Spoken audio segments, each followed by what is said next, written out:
High, ঝিলিক রানী কিচেনে আপনাদের সবাইকে স্বাগত জানাই। তো আজকে আরও একটা নতুন রান্নার রেসিপি ভিডিও নিয়ে আপনাদের সাথে শেয়ার করব বলে চলে এসেছি। তো আজকে রান্নাটা এমন কোনো নতুনত্বর কোনো ব্যাপার নেই, একটা সহজই রান্না বা একটা আর কি খুব নর্মাল রান্না। তবুও কেন জানি মনে হলো যে আপনাদের সাথে শেয়ার করা যাক, কারণ রান্নার পদ্ধতিটা সবার একরকম হয় না, তাই টেস্টটাও কিন্তু সবার একরকম আসে না রান্নার। তো সেই জন্য আমার মনে হলো যে এই সহজ রান্নাটাও আমি আমার মতো করে আপনাদের সাথে শেয়ার করি, যেরকমভাবে আমি রান্না করি। আপনারা কে কেমনভাবে বানান জানি না। তো আমি চারাপোনা মাছের একটা পাতলা ঝোলের রেসিপি আজকে আপনাদের সাথে শেয়ার করব। তো আপনারা দেখলেন যে আমি কড়াইটা খুব ভালো করে তেল দিয়ে গরম করে আমার পছন্দ মতো আর কি চারাপোনা মাছ আমি নিয়ে নিয়েছি। তো ভালো করে ভেজে তুলে নিলাম, ঠিক আছে। এরপর ওই কড়াইয়ের মধ্যেই আরও কিছুটা সরষের তেল দিয়ে খুব ভালো মতো গরম হতে দেব। দিয়ে আমি কিছু আলু আর কি ভালো করে ছোটো ছোটো করে পিস করে কেটে নিয়েছি, যেগুলো আমি দিয়ে দিলাম। তার সাথে লবণ দিয়ে খুব ভালোভাবে ভেজে নেব। দেখুন, আপনারা আলুটা দিতেও পারেন, না দিতেও পারেন, সেটা আপনাদের ব্যাপার।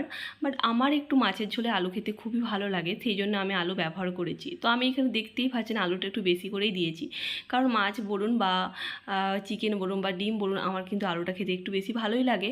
আর বাঙালিদের আমার মনে হয় প্রত্যেকেরই আলুটা খেতে একটু বেশিই ভালো লাগে, আর সেটা যদি এরকম ঝোলের সাথে হয়। তো আলুটা একটু ভালো করে লাল লাল করে ভেজে নিয়ে আমি এখানে তুলে নেব, ঠিক আছে। তো আপনারা কি এরকমভাবে চারাপোনা মাছের ঝোল বানান, না সেটা খেতে বেশি পছন্দ করেন, না সরষে দিয়ে পছন্দ করেন, সেটা আমাকে কমেন্ট করতে ভুলবেন না। তো আমাকে অবশ্যই বলবেন। তো ওই তেলের মধ্যেই দেখুন 1 চামচের মতো আমি গোটা জিরে দিয়ে দিলাম। তো গ্যাসের ফ্লেমটা এই সময় আমি কমিয়ে রাখবো, নইলে পুড়ে যাবে, ঠিক আছে। এরপর এখানে আমি লঙ্কা দিয়ে দিলাম, কাঁচা লঙ্কা। আর আমি বিশেষত রান্নার মধ্যে আর কি খুব একটা বেশি আর কি গুঁড়ো লঙ্কা বা লাল লঙ্কা ইউজ করি না। যতটা পারি কাঁচা লঙ্কা দিয়েই আর কি রান্নাটা করি। আপনারা তো আপনাদের পছন্দ মতো দিতেই পারেন, তো সেটা কথা নাই। তো আর কি যাই হোক আমি বললাম। তো এখানে তারপর লঙ্কা যখন হালকা ভাজা হয়ে যাবে জিরেটা, তারপর আমি এখানে 2টো পেঁয়াজ নিয়েছিলাম, যেটা ভালো করে কুচিয়ে দিয়ে দিয়েছি, আর খুব ভালো করে লাল লাল করে ভেজে নেব, ঠিক আছে।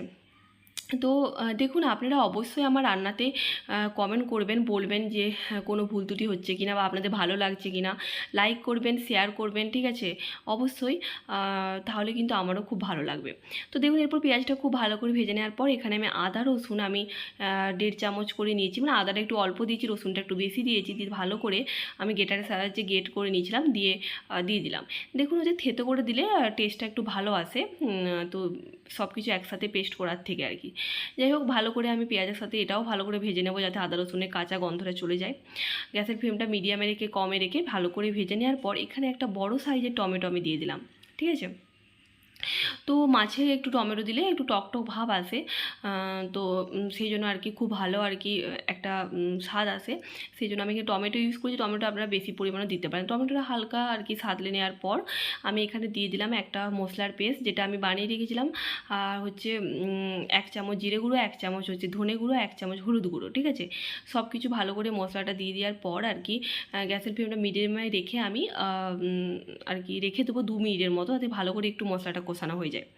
তো মনে রাখবেন, রান্নার স্বাদ তখনই ভালো আসে যতক্ষণ না মশলাটা খুব ভালো করে কষানো হয়। তাই মশলাটা খুব ভালো করেই কষাতে হবে।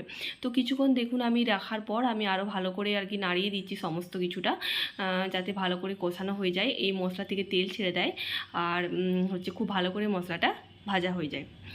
তো এরপর দেখুন, ভালো করে মশলাটা ভাজা হয়ে যাওয়ার পর আর কি আমি এখানে আলু ব্যবহার করে দেবো। মানে যে আলুটা আমি ভেজে রেখেছিলাম, তো আলুটা আমি এখানে দিয়ে খুব ভালো করে সব কিছু মিশিয়ে নেব। তো আপনারা অবশ্যই আমাকে বলবেন যে আপনারা আমার থেকে কি কি রান্নার রেসিপি দেখতে চান, তাহলে আমার অবশ্যই ভালো লাগবে। আমি খুব আগ্রহ পাবো নতুন নতুন রান্নার ভিডিও আপনাদের সাথে দেওয়ার জন্য, বা আমি বুঝবো কী করে যে আপনাদের ভালো লাগছে না খারাপ লাগছে, সেটাও বলবেন। আর যদি ভালো লেগে থাকে অবশ্যই বাড়িতে বানিয়েও দেখবেন যে ভালো হয়েছে কিনা।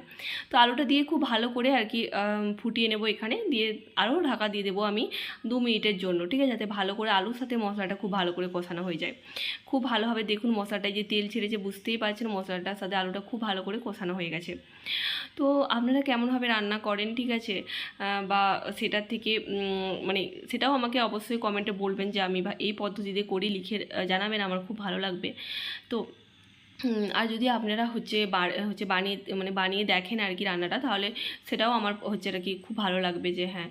যাই হোক, খুব ভালো করে কষানোর পর এখানে আমি জল দিয়ে দিলাম। মাঝে মাঝে আমাদের কিছু নর্মাল খাবারই খেতে খুব ভালো লাগে, যে মনে হয় যে সেটাই যেন আর কি নিজস্ব একটা স্বাদ পাচ্ছি মাছের। ঠিক আছে, আমি খুব একটা বেশি আপনারা দেখতেই পেলেন খুব একটা মশলা ইউজ করিনি, টমেটোটা বেশি করে দিয়েছি আর একটু আমি ঝোলই বানাচ্ছি। তো জল দেওয়ার পরিমাণ মতো আমি দিলাম, তারপরে যখন ফুটে আসবে আর ওটা চাপা দিয়ে রেখে দেবো, আর আলুটা সেদ্ধ হয়ে যায় ভালো করে। এই রান্নাটা করতে তো বেশিক্ষণ সময় লাগে না, তো 4 থেকে 5 মিনিটের মতো রেখে দিলেই হবে। আমি দেখে নিচ্ছি এখানে আলুটা সেদ্ধ হয়েছে কিনা। তো দেখে নিলাম যে আলুটা এখানে খুব ভালো করে সেদ্ধ হয়েও গেছে। ঠিক আছে, এরপর মাছটা দিয়ে ভালো করে ফুটিয়ে নেব। তো মাঝে মাঝে এরকম হালকা রান্না আমাদের খেতে খুব ভালোই লাগে।